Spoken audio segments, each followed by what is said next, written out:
La prison peut être un lieu dangereux, même pour ceux qui ont commis les pires crimes. Dans cette vidéo, nous allons examiner 5 autres histoires vraies de meurtriers qui ont trouvé la mort derrière les barreaux.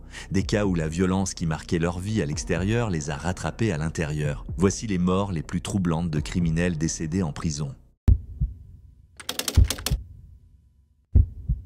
Le 30 octobre 2018, James Whitey Bulger, l'un des criminels les plus tristement célèbres des États-Unis, a été retrouvé inconscient à l'USP Hazleton, une prison fédérale de haute sécurité en Virginie-Occidentale.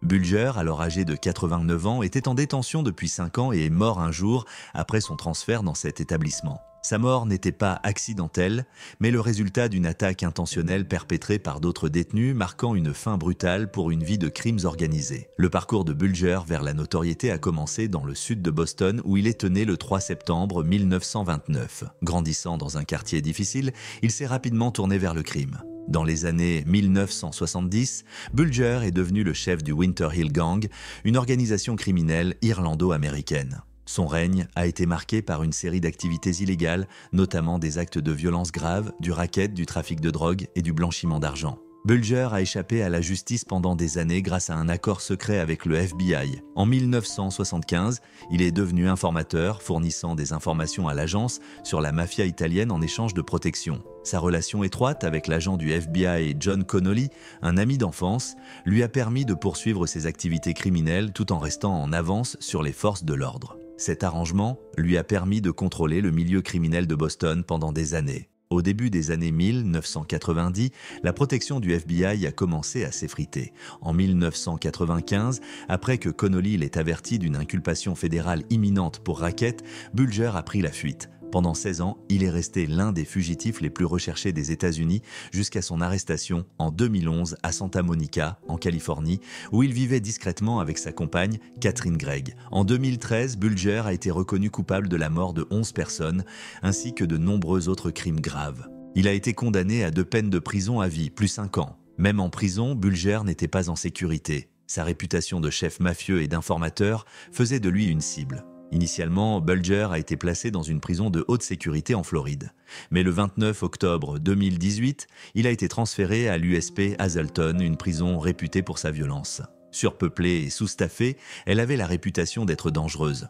Malgré le statut de Bulger et la longue liste de ses ennemis, il a été placé dans la population générale sans mesure de sécurité supplémentaire. La nouvelle de l'arrivée de Bulger s'est rapidement répandue. 2 détenus liés au crime organisé, Fotios, Freddy Geas et Paul G. De Cologero, ont appris sa présence.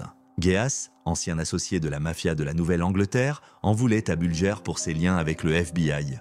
Le matin du 30 octobre, Bulger a été attaqué. Il a été conduit dans une partie de la prison hors de la vue des caméras de sécurité où il a été sauvagement battu à mort avec un cadenas enveloppé dans une chaussette. Ses agresseurs l'ont frappé à la tête à plusieurs reprises, le rendant méconnaissable. Selon des rapports, ils auraient tenté de lui crever les yeux. Le personnel pénitentiaire n'a pas réagi à temps pour sauver Bulger. Il a été retrouvé inconscient dans sa cellule à 8h20 et, malgré les efforts pour le réanimer, il était trop tard. Il a été déclaré mort peu après. La mort violente de Bulger a choqué le public et soulevé de graves questions sur la façon dont un détenu, aussi en vue, avec des ennemis connus, a pu être laissé vulnérable dans une prison dangereuse comme Hazleton. Certains ont vu cela comme un échec du système pénitentiaire, tandis que d'autres y ont vu une issue inévitable compte tenu de l'histoire de violence et de trahison de Bulger.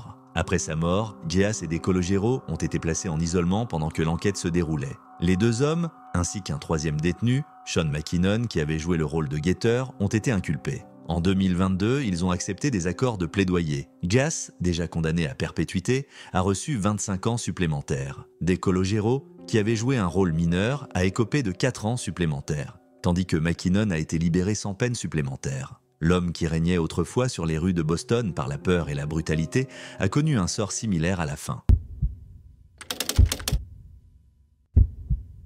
Daniel Camargo Barbosa a semé la terreur en Colombie et en Équateur à la fin des années 1970 et connu sous le nom de « le sadique del Charquito », Barbosa était responsable de la mort d'au moins 150 victimes, principalement des jeunes filles. Bien que l'ampleur de ses crimes soit terrifiante, son histoire reste moins connue que celle d'autres criminels tristement célèbres. Comment Barbosa est-il devenu l'une des figures les plus redoutées? Et qu'est-ce qui a finalement conduit à sa capture? Barbosa est né dans une famille pauvre et ouvrière en Colombie. Son enfance a été marquée par des difficultés, de la négligence et des abus, notamment de la part de son père strict. Bien qu'il ait été un bon élève, il a dû quitter l'école tôt pour aider sa famille. Dès son plus jeune âge, il a développé une obsession troublante pour les femmes. En particulier, celle qu'il considérait comme pure, une obsession qui allait plus tard alimenter ses crimes. À la fin de la vingtaine, Barbosa a entamé une relation avec une femme nommée Esperanza. Lorsqu'il a découvert qu'elle n'était pas vierge, cela a détruit ses attentes. Il a contraint Esperanza à l'assister dans ses crimes. Elle attirait de jeunes filles vers lui, où elles subissaient des violences inimaginables. En 1964, ils ont tous deux été arrêtés. Le premier meurtre confirmé de Barbosa a eu lieu en 1973, peu après sa libération. Sa victime était une fillette de 9 ans. En 1974, il a été de nouveau arrêté et condamné à 25 ans de prison en Colombie sur l'île de Gorgona, connue pour ses conditions de détention éprouvantes. En 1984, Barbosa a réussi à s'échapper en utilisant un petit radeau, bien que les détails de sa survie dans ces eaux dangereuses restent un mystère. Il a finalement rejoint l'Équateur, où ses crimes ont pris une ampleur encore plus effrayante. Une fois en Équateur, Barbosa a poursuivi sa série de crimes horribles, ciblant des jeunes filles vulnérables. Entre 1984 et 1986, il était responsable de la mort d'au moins 54 filles à Guayaquil. La fréquence des disparitions était telle que les autorités ont d'abord cru à l'implication d'un groupe organisé. L'atrocité des crimes et le jeune âge des victimes laissaient la police désemparée. Ce n'est qu'en février 1986 que le règne de terreur de Barbosa a pris fin. Barbosa a été arrêté en février 1986, juste après avoir commis un autre crime. La police l'a trouvé en possession d'un sac taché contenant des preuves appartenant à sa dernière victime. En garde à vue, il a avoué avoir tué 71 filles en Équateur et a conduit les autorités à plusieurs lieux. Ces aveux ont permis de résoudre de nombreuses affaires de disparition, mais ils ont aussi révélé à quel point Barbosa tirait satisfaction du pouvoir qu'il exerçait sur ses victimes et de la peur qu'il inspirait. Il ne montrait aucun remords, considérant ses victimes comme de simples objets. Malgré l'horreur de ses crimes, Barbosa a été condamné à seulement 16 ans de prison, la peine maximale prévue par la loi équatorienne à l'époque. Cette sentence légère a indigné le public et les familles des victimes, qui estimaient que justice n'avait pas été rendue. Cependant, le séjour de Barbosa en prison a été écourté. En novembre 1994, après 5 ans derrière les barreaux, il a perdu la vie lors d'une altercation avec un codétenu nommé Luis Massach Narvaez. Narvaez, qui était apparenté à l'une des victimes de Barbosa, a décidé de se venger. Cet acte a été perçu par beaucoup comme une issue inévitable, étant donné le nombre d'ennemis que Barbosa s'était fait, tant à l'intérieur qu'à l'extérieur de la prison. Bien que Daniel Camargo Barbosa ne soit pas aussi connu que d'autres tueurs en série célèbres, sa décennie de crimes a laissé une empreinte indélébile en Colombie et en Équateur. La vie d'au moins 150 jeunes filles a été tragiquement écourtée, faisant de son cas l'un des plus dérangeants de l'histoire sud-américaine. Sa capacité à s'échapper de prison, à échapper à la capture pendant des années, illustre les failles du système judiciaire de l'époque. L'histoire de Barbosa reste un rappel glaçant des dangers insoupçonnés. Loin d'être un individu charismatique ou charmant, il était un prédateur silencieux, se fondant dans la société et commettant ses crimes sans être remarqué pendant des années. C'était le 3 septembre 1931 à Chelsea, dans le Massachusetts, qu'Albert Henry de Salvo est né. Sa jeunesse fut marquée par la violence. Élevé dans un foyer dominé par un père alcoolique et abusif, de Salvo et ses frères et sœurs ont subi de graves mauvais traitements. De Salvo a plus tard raconté un incident où son père l'avait frappé avec un tuyau en métal, une preuve de l'environnement brutal dans lequel il grandissait. À l'âge de 6 ans, il avait déjà commencé à voler à l'étalage, posant les bases d'une vie de délinquance. Il a passé une grande partie de sa jeunesse dans des maisons de redressement. De Salvo s'est engagé dans l'armée américaine à l'âge adulte, où il a excellé. Il est devenu champion de boxe dans la catégorie poids moyen pendant son service en Europe. Durant son séjour en Allemagne, il a rencontré celle qui allait devenir sa femme Irmgard Beck. De retour aux États-Unis, De Salvo semblait mener une vie de famille normale avec sa femme et leurs 2 enfants. Cependant, des tensions persistaient. Irmgard s'est éloignée de lui, craignant qu'une autre grossesse ne donne naissance à un enfant souffrant de problèmes de santé, comme leur fille. Sous la surface, les penchants troublants de De Salvo continuaient. Surnommé « l'homme au maître », Il se faisait passer pour un recruteur de mannequins, trompant des femmes pour entrer chez elles et prendre leurs mesures. Cela lui a valu une peine de prison de 18 mois pour inconduite. Entre juin 1962 et janvier 1964, Boston a été frappé par une série d'incidents alarmants. 13 femmes, pour la plupart âgées et vivant seules, ont été retrouvées mortes dans des circonstances troublantes, semant la peur dans toute la ville. La première victime, Anna Slesser, 55 ans, a été découverte dans son appartement le 14 juin 1962 par son fils.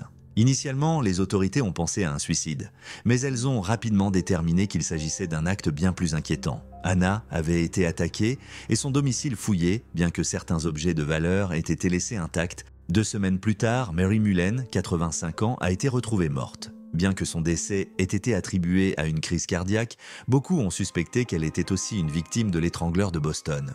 Peu après, 2 autres femmes, Nina Nichols, 68 ans, et Ellen Blake, 65 ans, ont été retrouvées dans leur domicile, toutes 2 étranglées et agressées. Un schéma glaçant a commencé à émerger avec le tueur nouant les vêtements des femmes en des nœuds, une signature grotesque qui terrifiait autant le public que la police. Le commissaire de police Edmund McNamara a réagi en annulant tous les congés de la police et en exhortant les femmes à être prudentes avec les étrangers. Mais malgré les efforts accrus, les crimes ont continué. Le 19 août, Ida Irga, 75 ans, a été retrouvée dans son domicile, laissée dans une position dérangeante. Moins d'un jour plus tard, Jane Sullivan, 65 ans, a été découverte dans sa salle de bain dans des circonstances similaires. Alors que l'année 1962 touchait à sa fin, le tueur a changé de cible. En décembre, Sophie Clark, une étudiante de 21 ans connue pour sa prudence, a été retrouvée étranglée dans son appartement. Contrairement aux précédentes victimes, elle était jeune et vigilante.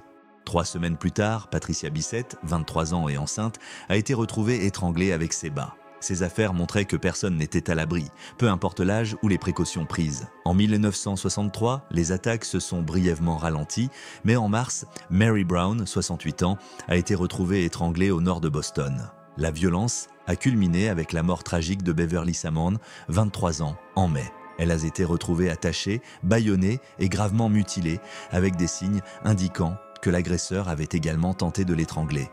À la fin de 1963, 2 autres femmes, Evelyn Corbin, 58 ans, et Joanne Graff, 23 ans, ont été retrouvées mortes. Des témoins ont rapporté avoir vu un homme prétendant être ouvrier près des lieux des crimes. L'incident le plus choquant s'est produit le 4 janvier 1964, lorsque Mary Sullivan, 19 ans, a été retrouvée étranglée dans son appartement. Son corps avait été mis en scène dans une position troublante et une carte de bonne année avait été laissée à proximité. L'arrestation d'Albert de Salvo pour des crimes non liés a conduit à sa confession. Bien qu'il n'ait jamais été formellement inculpé pour les affaires de l'étrangleur de Boston, de Salvo a avoué pendant sa détention, bien que ses récits aient été incohérents.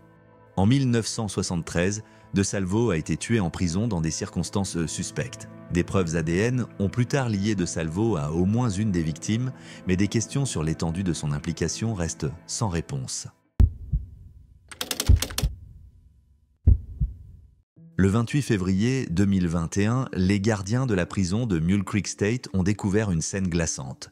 Roger Rhys Kibbe, connu sous le nom de l'étrangleur de l'Interstate 5, a été retrouvé mort dans sa cellule. À 81 ans, Kibbe purgeait une peine de prison pour une série de crimes violents commis dans les années 1970 et 1980. Sa mort n'était pas naturelle, il avait été étranglé, tout comme ses victimes. Son compagnon de cellule, Jason Bedreau, lui-même condamné pour un crime grave, se tenait à proximité. Kibbe a été transporté à l'infirmerie de la prison, mais il a été déclaré mort 45 minutes plus tard. Une autopsie a confirmé qu'il avait subi un traitement similaire à celui qu'il réservait à ses victimes. Pour comprendre l'importance de cet événement, il faut revenir sur le passé troublant de Kibbe.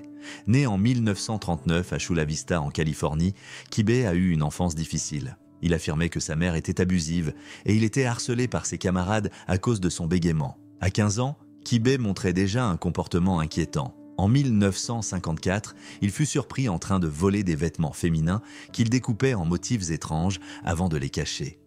Le premier acte confirmé de Kibbe remonte à 1977 lorsqu'il a mis fin à la vie de Lou Ellen Burley, une jeune femme de 21 ans. Elle pensait rencontrer Kibbe pour un entretien d'embauche après qu'il s'était fait passer pour un employeur proposant un poste de secrétaire. Au lieu de cela, Kibbe l'a enlevé, agressé, puis tué. Les restes de Burley, cachés dans un lit de rivière asséché près du lac Berryessa, n'ont été retrouvés qu'en 2011, lorsque Kibbe a révélé leur emplacement dans le cadre d'un accord judiciaire. La série de crimes de Kibbe a continué dans les années 1980, principalement le long de l'Interstate 5 en Californie, ce qui lui a valu son surnom. Ses victimes, souvent des autostoppeuses ou des femmes dans des situations vulnérables, étaient brutalement assassinées. Kibbe les étranglait et parfois utilisait des ciseaux pour découper des morceaux de leurs cheveux ou de leurs vêtements, qu'il conservait comme trophées macabres. Ce comportement distinctif a permis aux forces de l'ordre de relier les crimes entre eux. En 1986, Kibbe a tué 6 femmes, parmi lesquelles Stephanie Brown, 19 ans, retrouvée dans un fossé d'irrigation,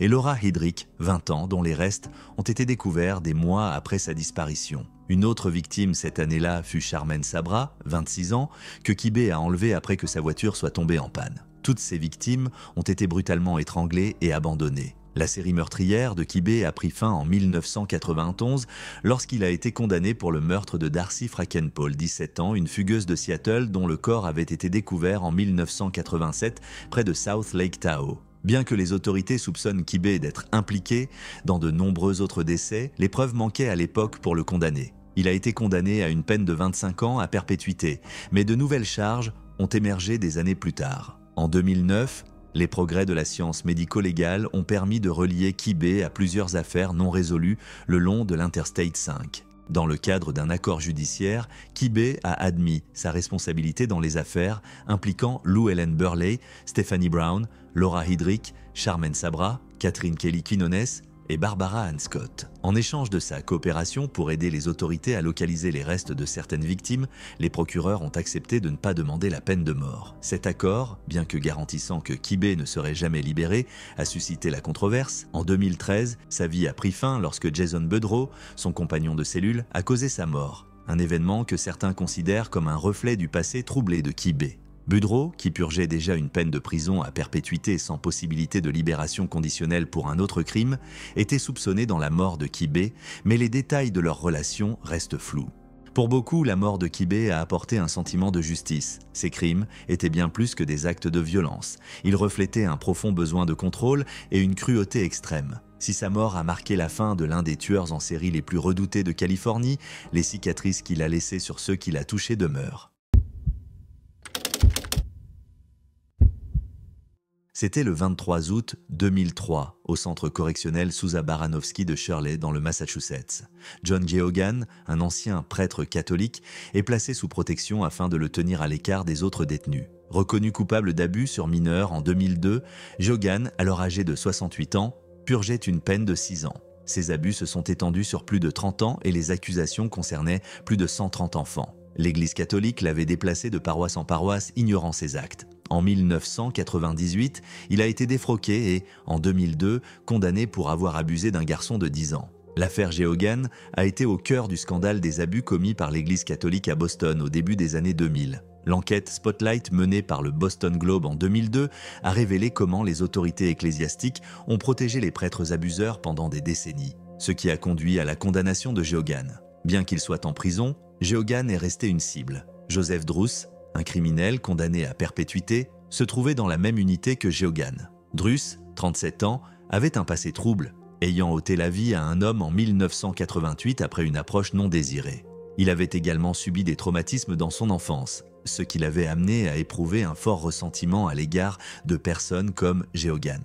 Le jour de l'incident, tout semble normal. Geoghan avait terminé son déjeuner et était retourné dans sa cellule. Druce a vu une opportunité et a suivi Geoghan dans sa cellule. Il l'a rapidement maîtrisé et a bloqué la porte pour empêcher quiconque d'entrer. Druce a attaché les mains de Geoghan avec un drap de lit et l'a bâillonné. Il l'a ensuite étranglé avec le drap et a sauté à plusieurs reprises sur le corps de Geoghan pour s'assurer qu'il était bien mort. Le seul agent affecté à l'unité de protection a entendu les bruits provenant de la cellule de Geoghan. Il a essayé d'ouvrir la porte, mais Druce l'avait bloqué. Des agents de renfort ont été appelés, mais lorsqu'ils ont réussi à forcer la porte, Geoghan était déjà mort. Des images de sécurité ont montré la scène chaotique au cours de laquelle les agents ont tenté de réanimer Geoghan, mais il était trop tard. Sa mort a choqué le public, l'Église catholique et le système pénitentiaire. Les crimes de Geoghan avaient fait de lui l'une des figures les plus tristement célèbres du scandale des abus commis par l'Église catholique. Sa mort a mis fin à toute possibilité d'engager des poursuites judiciaires